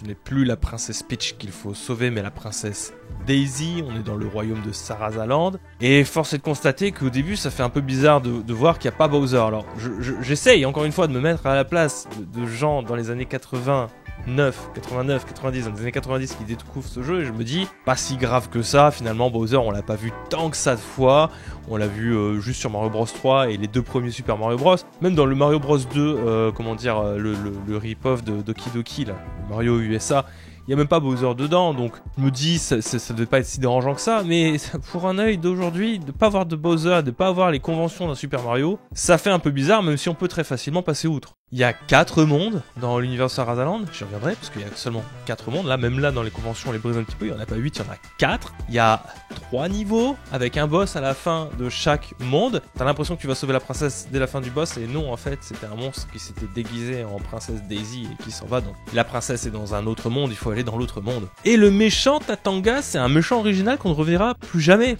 du tout, et c'est toute cette somme de petites choses. Il y a les Koopas qui explosent, les Goombas qui sont pas tout à fait des Goombas, t'as des espèces de gobelins, il y a aussi des espèces de fourmis volantes qu'il faut abattre, il y a des sphinx des fois. Le monde réel aussi, ça fait un peu bizarre, parce que c'est pas que ce soit dérangeant qu'il y ait du monde réel dans Super Mario Bros, Mais là, c'est vraiment très inspiré du monde réel. Il y a des pyramides, des vraies pyramides. Là, c'est vraiment les vraies pyramides de Gizeh. Il y a des sphinx, des vrais sphinx. Il y a les Moai de l'île de Pâques. Vous voyez, ce genre de choses-là, ça tranche vraiment radicalement. Et t'as l'impression, mis bout à bout, avec les musiques aussi, qui tranchent radicalement. On n'a pas la musique iconique de Super Mario Bros. Qu'on a dans le monde 1-1. Et en plus, c'est d'autant plus violent quand tu prends une étoile de puissance et que t'as la musique du galop infernal qui se lance. Ça fait très bizarre d'avoir ça. T'as l'impression d'avoir une copie pas légale de Super Mario Bros. Qui avait pas le droit d'utiliser l'univers. C'est vraiment déroutant. Et puis vous rajoutez à ça qu'il y a des moments sous l'eau ou dans l'espace, enfin dans les airs, où vous allez avoir des phases de shoot 'em up. Je vais peut-être arriver directement au gameplay parce que là aussi il y a de quoi être un petit peu dérouté avec le gameplay. Qu'on se mette d'accord. J'aime bien l'idée qu'on essaye de varier les gameplays, même sur un Super Mario de moindre ampleur, entre guillemets, dans la mesure où on va éviter certains écueils par la même occasion. Je vais pas vous mentir en vous disant que les phases dans l'eau, même dans les jeux 2D Super Mario, c'est pas les phases les plus excitantes. Alors il y avait la tenue grenouille de Super Mario Bros 3 qui permettait d'éviter un petit peu tout ça, mais si vous avez suivi l'épisode précédent de mon backlog, vous avez pu comprendre que moi les tenues un petit peu atypiques, je les utilisais pas de peur d'en manquer, du coup je les utilisais jamais. Donc je subissais le niveau de l'eau, et en vrai c'est plutôt une bonne idée de se dire, écoutez, plutôt que de mettre des niveaux de l'eau dans lesquels on va nager, on va utiliser un sous-marin, ce qui est l'occasion de faire un shoot 'em up. Maintenant faut imaginer qu'on a un Super Mario qui possède son propre sous-marin et son propre avion, un petit peu comme un Sonic du coup, et qu'on a des phases de shoot 'em up. Et je suis pas opposé à des changements de genre comme ça en plein milieu de... Je suis fan de Nier. Si j'étais opposé au changement de genre de jeu en plein milieu d'un jeu, je n'aurais pas aimé Nier. C'est un peu l'idée aussi de s'amuser avec les codes du jeu vidéo comme ça. Sauf que... pas ultra bien maîtrisé. Si j'ai envie de jouer à un shoot 'em up qui fait un bon shoot 'em up sur Game Boy, je vais jouer à Segaya, je vais pas jouer à Mario Land. C'est dommage parce que ça représente quand même presque un quart du gameplay du jeu et c'est pas les trucs les mieux construits, on va dire, de tout le jeu. Les meilleurs sur la plateforme. Et même sur la plateforme en termes de gameplay, il n'y a pas que de l'esthétique qui est bizarre. La physique du saut, moi c'est un truc, je le redis ce que j'ai dit dans le précédent épisode, s'il y a un truc qui me rassure dans le jeu vidéo, c'est que Mario saute tout le temps de manière relativement similaire d'un épisode à l'autre. Et là, la physique du saut, elle est un peu dérangeante. Ça commence bien, Mario est un peu flottant, très légèrement, un petit peu comme Sackboy dans Little Big Planet, étonnamment. Mais alors il retombe très vite, comme dans Smash Bros Melee. Vraiment, il est attiré au sol et ça peut créer des moments où, si on a mal géré son saut d'une plateforme à l'autre, on est attiré dans le vide, instantanément. C'est... Encore une fois, je pense que c'est déroutant, c'est le mot-clé de cet épisode. Il est vraiment... J'ai du mal.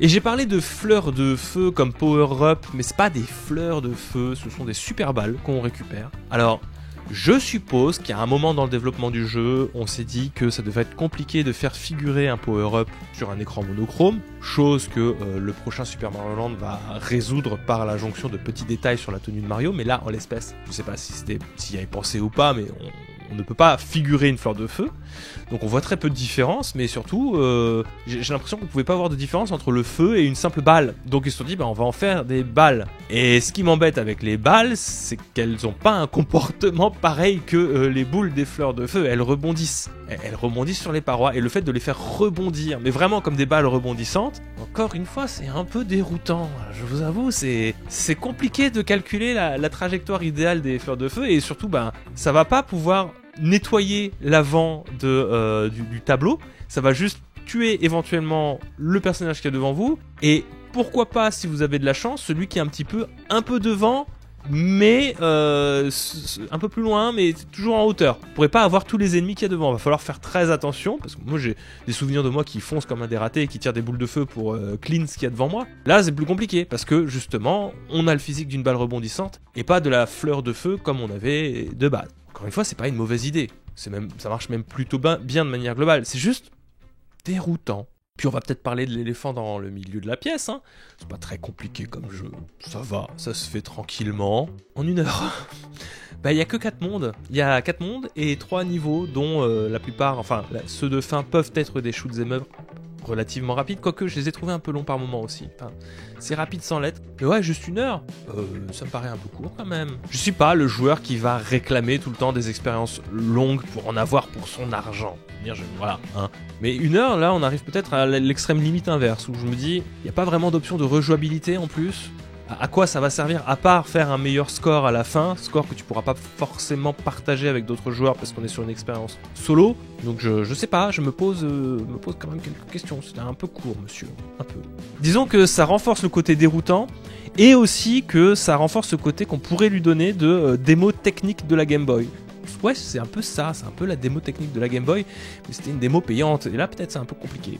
Cela dit, je vous le recommande quand même, hein. Si je devais lui mettre une notation comme je mets sur mes épisodes, je dirais que c'est un solide B, c'est un bon P Super Mario Land, qui prêche surtout parce que, comme je vous l'ai dit, c'est extrêmement déroutant, mais c'est solide. C'est intéressant aussi dans la mesure où on a une sorte de what if de chez Nintendo. Qu'est-ce que aurait pu devenir la licence Super Mario Bros à la suite de Super Mario Bros et de Super Mario Bros 3 qui n'étaient que les 2 épisodes connus du monde entier. Je sais, il y a encore Lost Level et puis Doki Doki. Et Doki Doki n'a jamais eu la prétention d'être un what if de Super Mario Bros vu que c'était une copie de Doki Doki. Mais non, c'est intéressant pour ça parce qu'on aurait pu aller dans ce sens-là. On aurait pu avoir un Super Mario qui se renouvelle à chaque épisode avec un nouveau bestiaire, un nouveau monstre. On aurait pu avoir des petits twists comme ça où Super Mario va évoluer dans le monde réel. D'ailleurs, je trouve, parce que bon, dans le même trait de temps, on en reparlera au moment venu, mais j'ai fait aussi Super Mario Land 2. Je trouve que Super Mario Odyssey s'inspire quand même beaucoup de Super Mario Land. Enfin, on retrouve une idée commune sur cette exploration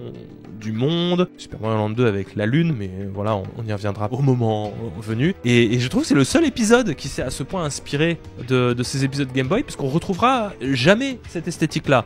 C'est quelque chose qui restera unique à la Game Boy jusqu'à un certain temps qui est quand même relativement long. La faute au départ de Gunpei Yokoi quelques années plus tard, après la production de jeux, et le fait qu'il nous ait quitté aussi tout de suite après ces expériences WonderSwan. Cela dit, voilà, expérience intéressante, qui marque par son côté bizarre, qui marque par son côté, on va dire, jeu de lancement de la Game Boy, sans être non plus le fer de lance de la Game Boy pour le grand public, puisque ça c'est Tetris. C'est déroutant. Encore une fois, c'est déroutant. Alors, j'y ai joué sur Analog Pocket. Vous connaissez, Analog Pocket, c'est un FPGA, donc circuit programmable de la marque Analog, qui me permet de jouer dans les conditions les plus similaires à l'époque, tout en étant amélioré par la dalle de l'écran qui est 10 fois supérieure à ce que la Game Boy était capable d'afficher, tout en ayant une palette de couleurs de son choix. Moi, je joue toujours en dégradé de vert. Et ça marche bien. Mais je trouve quand même au global que contrairement à des Mega Man 2 ou à des Super Mario Bros 3, il y a quand même une certaine marge d'imprécision sur les sauts. Vous pouvez largement vous passer de la version officielle qui a ses propres soucis. Là pour le coup, c'est pas la faute à l'émulation s'il pourrait y avoir des soucis de gameplay à proprement parler. Je crois que le jeu est disponible sur Nintendo Switch Online si je dis pas de bêtises. C'est relativement accessible pour le coup.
Figurez-vous que j'ai refait Kingdom Hearts 2 fait il y a de cela quelques années dans l'espoir d'en proposer une chronologie. J'ai avorté le projet une fois les cinématiques Recoded et Days bouclées. Manque d'intérêt, confusion, tout simplement oubli de ma part, bah écoutez, moi-même je sais plus. Alors quand la version Steam de la compilation de tous les remasters HD Kingdom Hearts a été annoncée, j'y ai vu l'occasion de m'y remettre. J'ai commencé cet été avec le premier, j'ai refait Chain of Memories et j'ai terminé 2024 avec Kingdom Hearts 2, qu'on devrait plutôt collectivement tous appeler Kingdom Hearts 3 d'ailleurs. Non, parce que vraiment, faire de ce jeu la vraie suite de Kingdom Hearts 1, alors que Chain of Memories est là pour vous expliquer que Sora a perdu la mémoire et que plein de personnages cosplayés en Akatsuki sont là pour vous raconter des trucs que vous êtes censés savoir, moi je trouve ça un peu gros. Un spin-off, c'est censé être dispensable, non ? Et je comprends tout à fait la démarche. La perte de mémoire là pour expliquer pourquoi Sora doit revenir à zéro dans l'apprentissage de ses compétences, par exemple. C'est une bonne idée. Je comprends aussi que ça permette à un héros de ne pas évoluer psychologiquement d'un épisode à l'autre quand tous les autres changent. C'est narrativement intéressant, mais vraiment, Naminé. L'organisation 13, Naminé. Riku et son obsession de la solitude, Naminé. Je pense que, à l'époque, devait y avoir plein de personnes relativement larguées dès l'intro du jeu. A fortiori quand tu joues même pas Sora. Mais rassurez-vous, faudra attendre Kingdom Hearts 5 pour qu'on nous parle un petit peu plus de ce mec. Bref, un jeu développé par la même team que Kingdom Hearts 1, Tetsuya Nomura et Yoshinori Kitase à la production. Kingdom Hearts 2, c'est toujours cet improbable crossover entre Disney et Final Fantasy. Un jeu qui veut pousser l'idée de base plus loin, proposer de nouveaux mondes, affiner l'expérience action RPG et emmêler les cerveaux des plus dissipés d'entre nous. Mais trêve de bavardage, est-ce que j'apprécie Kingdom Hearts 2? Est-ce que sa version PC tient la route? Et surtout, est-ce que c'est cool sur Steam Deck? Bah oui. Pour tout, oui. Et je dirais même que la seconde fois était bien meilleure que la première. C'est ce que je disais. Je vais peut-être commencer par entrer directement dans l'art. Bon déjà, ce n'est pas Kingdom Hearts 2 sur la télé, je me suis rendu compte que je ne l'ai pas sur PS2. Et on va peut-être parler plus directement technique, comme ça au moins c'est évacué, à propos de cette version PC. Est-ce que ça tourne bien?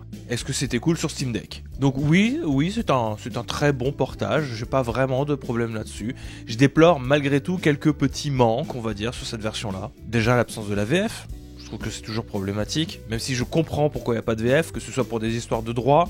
Il y a quand même des VF qui sont extrêmement populaires et peut-être très demandés, et ça a dû être un casse-tête de les négocier dans toutes les langues et que juste faire l'anglais ça suffisait. A fortiori que je rappelle que c'est la version Final Mix, donc avec pas mal d'ajouts, mine de rien, par rapport à la version originale. Et quelques petits trucs à redire sur peut-être le manque d'options techniques à proprement parler pour tout ce qui est gestion des paramètres graphiques. C'est pas le jeu le plus gourmand au monde, mais j'aurais bien aimé pouvoir, je sais pas, baisser peut-être éventuellement l'aliasing ou pouvoir retoucher un petit peu les filtres anisotropiques, ce genre de choses là, pouvoir appliquer pourquoi pas de l'intelligence artificielle via le DLSS. Encore une fois, c'est pas le jeu qui réclame le plus de choses, Kingdom Hearts 2 à ce niveau-là sur un plan technique, mais je trouve que ça fait un peu chiche dans les menus. Il y a la résolution, viteuf les ombres.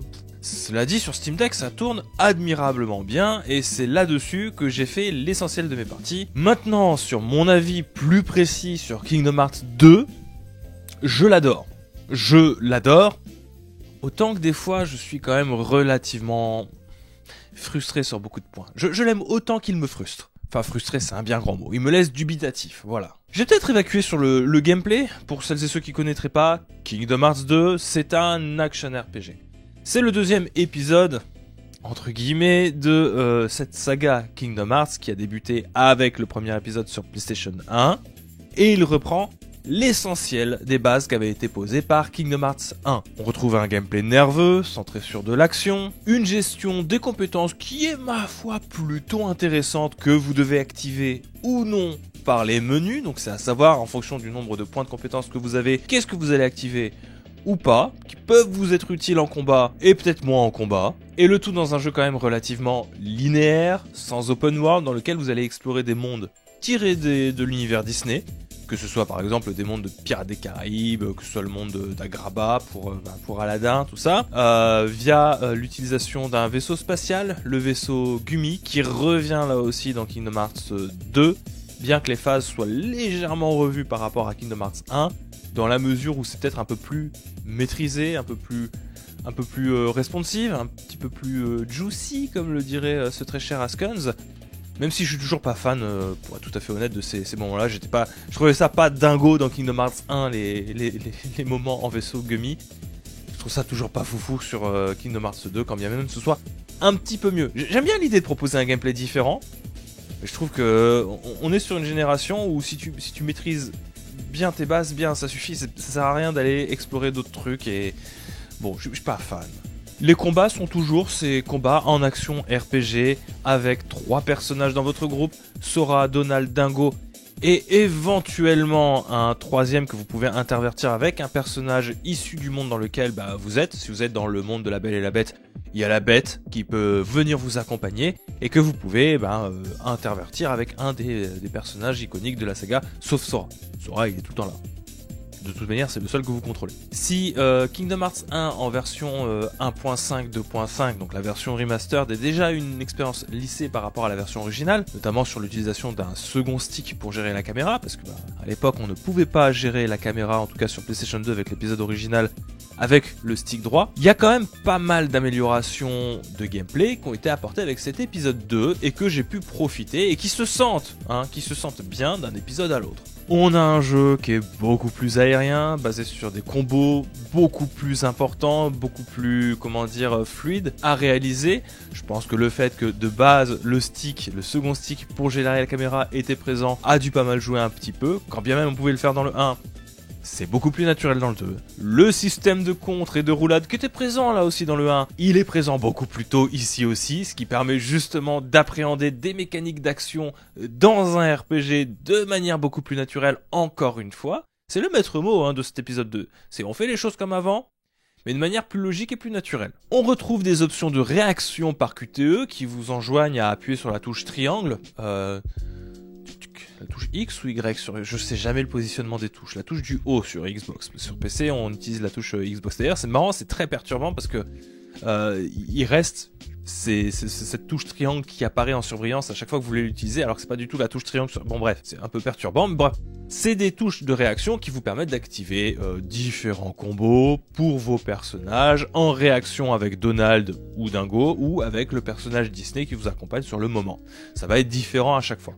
C'est un bouton qui sert aussi et surtout, du coup, vous l'aurez compris, de mise en valeur pour les autres personnages parce que c'est là qui, en général, il brille le plus. L'ajout majeur de ce Kingdom Hearts 2 par rapport à Kingdom Hearts 1, c'est l'ajout des fusions entre Donald, Dingo et Sora via des changements cosmétiques mais aussi dans le gameplay. Et cette version de Kingdom Hearts 2 propose pas mal justement de ces changements, dont une transformation qui est propre à la version Final Mix de Kingdom Hearts 2 que nous n'avons jamais connue, qui était la transformation souvenance, qui réclame que vous ayez Donald et Dingo et qui vous apporte tout un lot de compétences à la place des magies qui sont héritées de Kingdom Hearts 1. C'est pas mal, je trouve que c'est une bonne idée. Donc ces fusions qui sont de l'ordre de, je crois qu'il y en a 4 ou 5, il y a Vaillance, Sagesse, Maîtrise, attendez je prends mes notes, Fusion Suprême qui est présent aussi. Ce sont des fusions qui vous permettent du coup d'avoir un autre gameplay. Par exemple, Vaillance vous offre l'opportunité, en fusionnant qu'avec Dingo, d'avoir 2 Keyblades. Sagesse vous permet d'attaquer à distance un petit peu comme dans Ys Origins. Si vous jouez avec Hugo Fact, c'est ça son prénom? Ouais, c'est ça.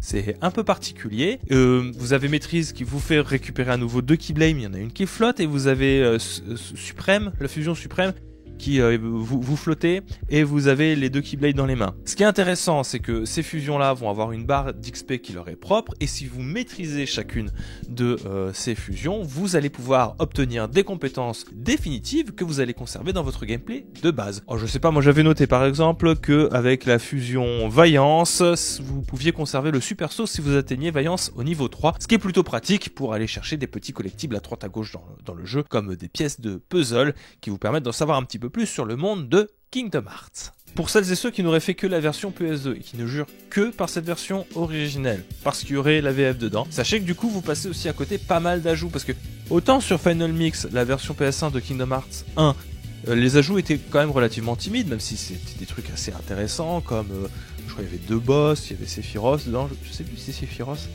C'était vraiment Final Mix ou... Bon bref, c'était quand même assez timide. Là, il y a quand même pas mal d'ajouts.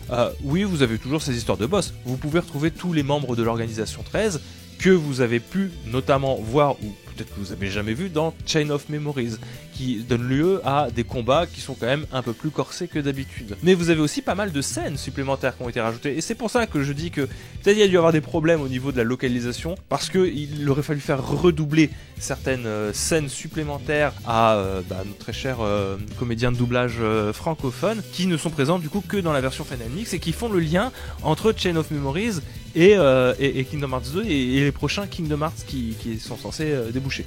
C'est assez subtil, je vous avoue que n'ayant jamais fait la version PS2, moi ça m'a passé un petit peu au-dessus de la tête. Mais bon, c'était noté, je l'ai noté, je vous le dis. Autre chose que j'avais oublié de préciser, c'est que justement avec ces idées de pouvoir intervenir avec ces petites QTE, il y a un bouton qui est apparu aussi dans Kingdom Hearts 2 par rapport à Kingdom Hearts 1 qui vous permet d'intervertir un personnage.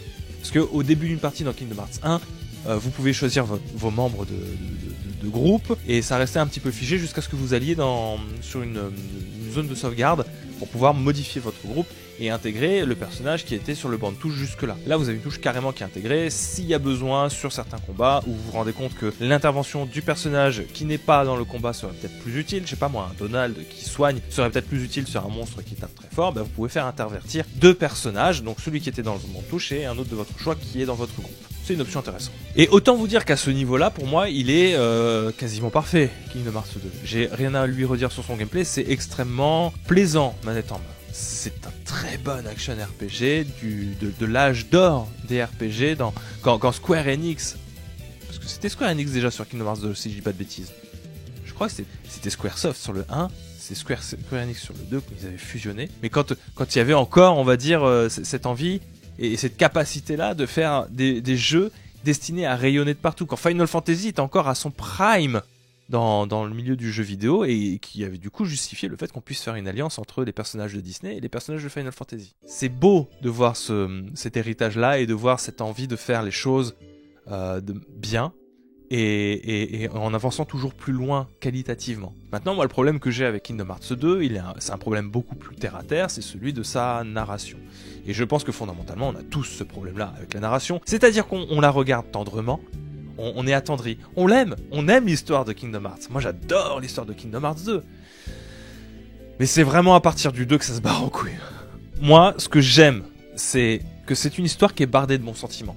C'est une histoire simple, de l'amitié, de l'amour, des envies de bien faire, de la fraternité, de la thématique du passage à l'âge adulte, comme on retrouve dans beaucoup d'autres jeux shonen neketsu. Sora est un personnage de shonen neketsu, qu'on le veuille ou non, c'est maquillé par 3 tonnes de fard à paupières made in Nomura, mais c'est un personnage de shonen. Et ça c'est cool, c'est toujours intéressant de suivre des personnages de shonen. Cela dit, voilà, moi le problème que j'ai, c'est que autant Kingdom Hearts 1 est un jeu qui peut se suffire à lui-même en tant qu'expérience, parce qu'il y a tout qui est raconté dans l'épisode 1, il y a des portes, il y a des portes qui sont ouvertes sur de prochains jeux, mais, comment dire, on t'empêche pas la compréhension de son univers, on ne te bloque pas dans son apprentissage en te disant ce sera raconté dans un prochain jeu. Tu sais qu'il y aura peut-être un autre jeu, parce que ça a plutôt bien fonctionné, il y a quelques portes ouvertes, mais c'est des portes ouvertes sur l'avenir. C'est pas on te verrouille pas des portes artificiellement pour te dire non mais c'est parce que en fait il te manque un précédent jeu qui était en fait le véritable Kingdom Hearts 2 qui est sorti sur Game Boy Advance. T'as pas fait celui sur Game Boy Advance, c'est pas grave, il y a un remake qui a été fait sur PS. Comment ça, il est pas sorti du Japon? J'essaie de me mettre à la place de quelqu'un qui a découvert Kingdom Hearts avec Kingdom Hearts 1, qui voit qu'il y a Kingdom Hearts 2 qui sort et il pipe que dalle. Il voit Roxas, il sait pas d'où il sort ce mec-là, il est sur une ville qui sait pas d'où elle sort, il voit des mecs déguisés en Akatsuki, il sait pas qui c'est. Mais visiblement, on est censé savoir qui c'est. Mais l'organisation 13, non, on te l'a jamais présenté avant, ils sont là. 10, c'est son plan complètement fumeux sur lequel il va jamais t'expliquer quoi que ce soit. Le mec qui l'accompagne, qui fait partie de l'organisation 13, toi tu sais, si t'as joué à Chain of Memories, tu sais qui c'est Diz, tu sais qui c'est le mec qui l'accompagne. Là, on t'explique que dalle, t'es censé le savoir, parce que mon cochon, t'es censé avoir joué à Chain of Memories. Naminé, on en parle de Naminé? T'es censé savoir qui c'est Naminé. Quand elle arrive à la fin du jeu et qu'elle vient sauver Kairi, t'es censé te dire ouais mais non, bah non. Non, moi je suis désolé, un spin-off, c'est pas quelque chose qui est censé approfondir à ce point le lore de l'histoire. Enfin... Moi j'aime bien les histoires de saga qui s'étendent sur de multiples jeux, moi c'est des trucs, je suis très vendeur, mais force est de reconnaître que le jeu fait pas vraiment d'efforts pour repositionner les choses dans son scénario et dans son contexte. Et c'est pour ça que Kingdom Hearts a cette réputation d'être un jeu à une histoire compliquée. Et moi je suis pas d'accord. Ce que raconte Kingdom Hearts fondamentalement sur toute la série, c'est des choses très simples, des choses très shonen neketsu, des histoires d'amour, des histoires d'amitié. Mais il te met un mur de contexte et de jeu nécessaire à la compréhension de ces enjeux. Et des fois, c'est complètement inutile. Je veux dire, il y avait besoin, par exemple, que Ansem, le méchant, récupère le nom d'Ansem, le sage, le vrai. Non, il fallait vraiment que ce soit confus jusqu'au bout. C'était nécessaire de faire ce genre de confusion. Fallait perdre le joueur jusqu'au bout. Et Mickey. Alors moi je suis content parce qu'on voit un peu plus Mickey qu'avant. C'était un des deals de Nomura, c'était de pouvoir de deal avec Disney, de pouvoir montrer un peu plus Mickey. Et Mickey apparaît plus souvent. Mais mec, t'es là, t'expliques que dalle. Alors ok, t'as une sorte de serment avec Riku ou ce que tu veux. Mais enfin, tu pourrais être un peu plus direct pour expliquer les choses à Sora, parce que tu raconterais directement les choses à un mec que t'estimes bien en plus, Sora, Donald et Dingo, qui sont quand même un petit peu dans ta confidence, tu pourrais leur expliquer 2-3 trucs sans forcément vendre la mèche. Non, t'es mystérieux, t'es dans ton coin, tu portes la capuche des grands méchants, pourquoi tu pourrais au moins dire ça, ça éviterait quand même plein de... Bon, c'est sûr, ça ferait moins de jeux, mais ça éviterait quand même beaucoup de développements qui sont juste là pour te renverser le cerveau. Mais voilà, je peux pas m'empêcher d'adorer ça, parce que c'est quand même incroyablement bien foutu. Moi, j'ai pas découvert Kingdom Hearts quand j'étais ado. Je l'ai découvert très récemment. C'était justement pour travailler dessus que je les ai découverts. Et malgré tout, j'adore la simplicité de tout ça. J'adore son histoire sincère et le fait qu'il croit à fond dans ce qu'il raconte. Je trouve ça vraiment top. Je veux dire, on parle quand même d'un jeu qui a matérialisé le concept psychologique de cœur. Le cœur, ça existe vraiment, c'est vraiment une énergie pure. Juste, voilà, c'est dès cet épisode 2 que tu te rends compte que c'est vraiment dommage de s'embêter avec toutes ces situations complexes qui, en fait, ne sont juste que des appels du pied pour toujours plus de suites qui vont venir un peu plus complexifier à chaque fois cette mythologie Kingdom Hearts qui, je suis désolé, est une mythologie qui tient sur finalement très peu de choses. Ce n'est pas compliqué, c'est complexe. Inutilement complexe, mais ce n'est pas compliqué, c'est très facile d'accès. Si tu changes 2-3 noms et que tu les remplaces par des termes beaucoup plus faciles d'accès, là tout de suite ça passe un peu mieux. Mais j'adore quand même Kingdom Hearts 2. Voilà, je tenais à faire ce petit détail, parce que j'ai peur après qu'on me fasse encore le reproche de dire oui mais t'es tout le temps critique, t'aimes jamais rien. Non, j'adore ça, j'adore Kingdom Hearts, mais ça aurait été bien d'être un peu plus compréhensible. Look everyone, it's the princess!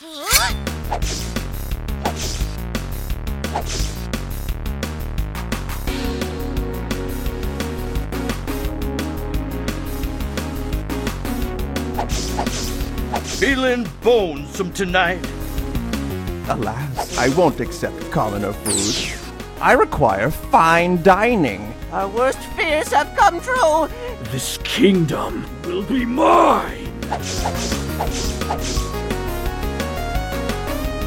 You think I'm a disgusting rabbit mutt? My only tip is to help folks in need. That'll probably steer you on the right path. Crack walls, strange spaces. Investigate them. Go get 'em, princess. May luck find you. It's time I finish this. For good.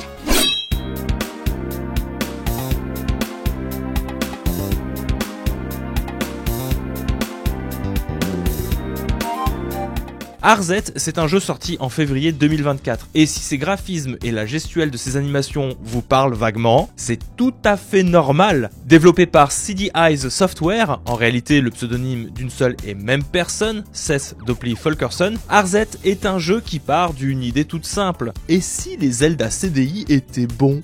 Tu veux plaisanter? Une blague qui a pris un tournant très sérieux après les précédents travaux de Dopley, lorsqu'en 2020 il publiait déjà des remakes des Zelda CDI Faces of Evil et Wand of Gamelon, des remakes qui corrigent le gameplay du jeu, dont il assure que la base n'était pas si mauvaise. Et il avait pas tort, hein. Le souci, c'est que face à la viralité de ces deux cadeaux pour l'humanité, Dopley a pris peur. C'est compliqué de trouver ces fichiers qu'il a supprimés de peur de se prendre une attaque des ninjas de Nintendo toujours en embuscade, hein. Mais le projet à faire perdurer la blague n'était pourtant pas mort. C'est pourquoi ARZ est né, pour faire perdurer la mémoire de la CDI, et de ces Zelda si mal aimés, mais avec un gameplay plus que correct. Pour ce faire, Dopley est même allé jusqu'à chercher les voix originelles de Link CDI et Zelda CDI, Jeffrey Rass et Bonnie Jean Wilbur, mais aussi et surtout les animateurs des cinématiques originales. Ainsi l'on retrouve Rob Dunlavey aux cinématiques d'ARZ, comme à l'époque, avec carte blanche quasi totale, puisque les seules limitations étaient de respecter les palettes de couleurs de la Philips CDI pour avoir un rendu au plus proche de ce qu'on avait connu. En ressort un action platformer en vue de côté dans lequel le joueur incarne Arzette, la princesse du royaume de Faramore, devant sauver le monde du grand vilain des murs, un mal ancien qu'elle avait pourtant déjà scellé quelque temps auparavant. Est-ce qu'Arzette est effectivement un Zelda CDI en mieux ? Eh bien, disons que les blagues les plus courtes sont les moins longues. Bon, la blague à part, oui c'était sympa, mais je suis content qu'il soit aussi court en vrai, parce que je pense qu'il aurait duré plus longtemps, ça aurait été très vite compliqué, parce que c'est un peu limité. La blague est bien. D'un point de vue histoire, c'est assez basique. RZ, même si on essaye un petit peu de retourner un petit peu la narration d'un Zelda pour essayer de la rendre un petit peu plus, comment dire, un peu subversif. Il essaye d'être subversif dans son histoire, dans sa narration, notamment sur le rôle des personnages, que je ne vais pas détailler, parce que si le jeu vous intéresse, je vous invite à le faire. Il est pas très cher, il est plutôt court, il est sympa, voilà, c'est recommandé, mais c'est assez basique, hein. Il y a un grand méchant qui est donc Daimur, qu'il faut battre. Il a un peu embêté tout le monde par le passé, mais il revient. Et RZ va essayer de le tuer, parce qu'au bout d'un moment, bah il y en a plein le cul, quoi. Il embête tout le monde, il faut qu'il disparaisse une bonne fois pour toutes. Et je trouve que c'est rigolo. C'est un twist rigolo, qui va un peu à contre-courant des Zelda habituels, mais ça s'arrête là, parce que fondamentalement, c'est un peu la même chose, et on te demande pas plus que ça, en fait, hein, d'aller tuer Daimur. Tu vas le voir, tu vas le tuer. Oui, il y a son frère aussi, là, qui ressemble à Link. Voilà. Quand je vous dis ça essaie de twister 2-3 trucs, c'est un peu ça. Il y a aussi des développements scénaristiques qui sortent un petit peu de nulle part.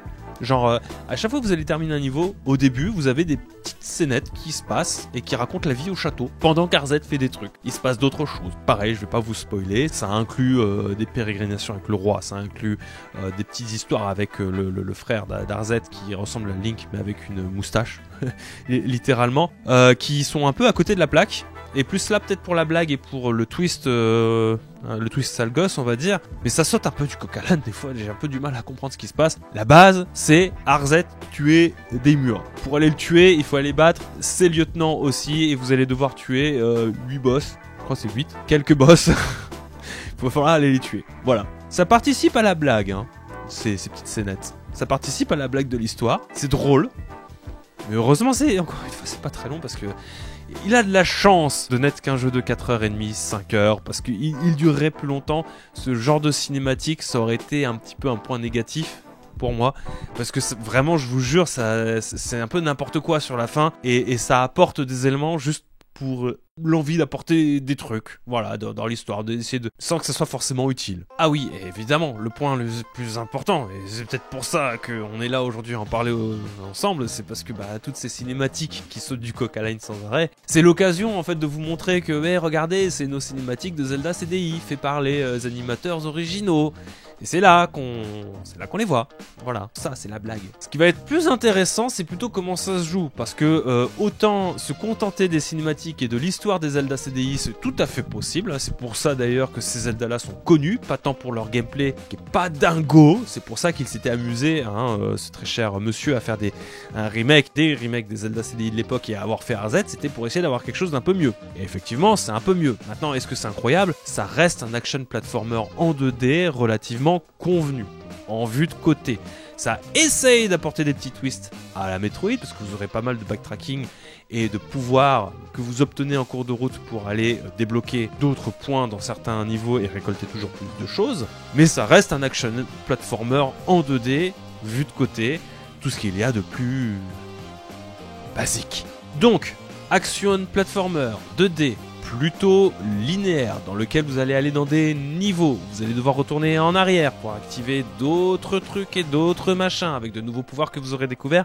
On essaye de mettre en avant une certaine forme d'exploration dans RZ des niveaux. Par exemple, vous allez débloquer les niveaux au fur et à mesure que vous en venez à bout. On va trouver des téléporteurs qui vous ramènent au château. On va trouver des pouvoirs qui ouvrent des portes. On va découvrir des PNJ qui peuvent vous donner des objets, qui peuvent vous être utiles ou non pour l'avancée de votre quête, mais aussi et surtout pour pouvoir avoir un petit peu plus de puissance aussi. Il y a une idée vague, on va dire, d'appropriation des lieux, d'appropriation du gameplay aussi, et puis de plaisir dans la découverte d'objets, de collectibles et de pouvoirs qui vont rendre RZ de plus en plus puissante, surtout qu'elle est un peu frêle au début. Au niveau des améliorations de gameplay que vous allez pouvoir débloquer, il y a par exemple tout ce qui est double saut, la possibilité de flotter dans les airs, aussi un petit peu comme la princesse Peach. Il y a des bombes, évidemment qu'il y a des bombes, c'est un Zelda-like. Tout un tas d'objets qui vous permettent en fait de progresser, en plus de l'opportunité de pouvoir augmenter son nombre de vies. Ce qui nous donne donc un jeu assez standard à la courbe de difficulté en chute libre.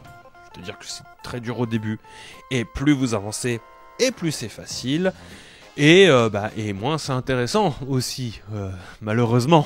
Je vous l'ai dit, le but d'Arzet c'est de vaincre des murs et pour ça vous allez devoir combattre ces lieutenants et ces lieutenants ça donne lieu à des combats de boss qui sont pas franchement mémorables. Il y a un petit twist à chaque fois qui va arriver sur chacun de ces boss, donc une petite mécanique de gameplay qui va pouvoir apparaître comme faire tomber des objets dessus sur un des premiers boss par exemple, ou le fait qu'il y en ait un qui se téléporte donc il faut le taper au bon moment, ce genre de choses là, ça reste bateau et encore une fois c'est pas les combats de boss que vous retiendrez, c'est plutôt quand ils meurent et la petite cinématique qui se déclenche et qu'on les voit animés et comment est-ce qu'ils meurent. Avec le pinacle de cette nullité qui est donc la mort de Démur, je vous la spoile pas, mais c'est très fortement inspiré de comment est-ce que Ganondorf va décéder dans les Zelda CDI de base. C'est un peu même le même principe. D'ailleurs, c'était à ce moment-là que je me suis dit, ouais, heureusement qu'il n'y en avait pas plus. Hein. Et je crois que c'est rare, en réalité, quand je vais vous trouver un jeu qui est vraiment équilibré. Mais c'est-à-dire qu'il a des bonnes idées. Hein. C'est très cool. Il se base surtout sur sa blague. Et je le répète, parce que je pense qu'il faut être un peu conscient de ça si vous voulez lancer dans ce jeu-là. Heureusement que ça s'arrête. Et il sait s'arrêter quand il faut, pile poil, pour être mémorable. Je pense qu'il aurait duré 1 heure de plus. 1 heure et demie, 1 heure et demie de plus, il aurait été oubliable. Là, je retiens que l'essentiel, je retiens le plaisir de voir ces petites animations, la blague qu'elles sont, la mocheté aussi, parce que c'est un peu sacrément moche. Hein. C'est un gameplay qui est assez bon pour qu'on s'arrête quand on a fait le tour. C'est assez basique pour qu'on s'entende dire « Ah, ça va, ça fait le taf », mais il n'y a jamais vraiment des fulgurances. C'est pas le feeling du jeu le plus... c'est vraiment... qu'est-ce qu'on aurait pu faire de bien sur CDI ? Ça aurait été bien. Il y a une réflexion autour de comment est-ce qu'on fait un jeu qui est intéressant. Mais c'est pas là-dessus qu'il se gagne malheureusement. L'histoire est révérencieuse. Elle sait aussi s'arrêter quand est-ce qu'il faut parce que ça sonne du coq à l'âne mais pas très longtemps donc ça va. Les cinématiques, il y en a pas mal mais il y en a pas trop. Donc ça va aussi. Quand elles arrivent c'est toujours drôle. Quand le jeu se termine on se dit c'est bien que c'est fini. C'est fou, c'est vraiment le truc, c'est ce sentiment de justesse.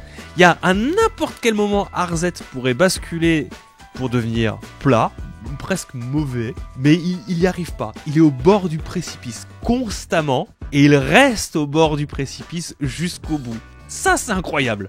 Ouais, je vous ai dit, ça m'a pris quoi 4-5 heures pour le terminer. Je pense que vous pouvez rajouter 2-3 heures si vous voulez viser le 100%, mais c'est pas un jeu qui vous demandera finalement plus qu'une après-midi pour en voir le bout. Et heureusement, c'est un jeu qui mise tout sur sa proposition. Il sait où il va, il sait quand est-ce qu'il faut s'arrêter, et il s'y arrête. Je ne vois pas un deuxième épisode stricto sensu comme ça débarquer. Il va falloir proposer autre chose en matière de gameplay pur si vous voulez pouvoir réitérer l'expérience. Les cinématiques aussi, pourquoi pas? Je sais pas, j'aime bien l'hommage. L'hommage c'est une bonne idée, mais encore une fois j'ai peur qu'un deuxième épisode ce serait trop. La prochaine fois je vais vous parler de Yakuza Kiwami, donc j'espère que vous serez là encore. Merci d'ailleurs pour tous les retours que vous nous faites sur ce backlog. Je vous invite à faire Arzet. Trouvez-le quand même en solde. C'est peut-être mieux si vous le trouvez en solde que si vous le faites de base. C'est peut-être moins intéressant. Faut être prêt, hein. C'est un jeu, faut être prêt dans quoi on s'engage. Bon, je vous dis à la prochaine. C'était Ico. Ciao.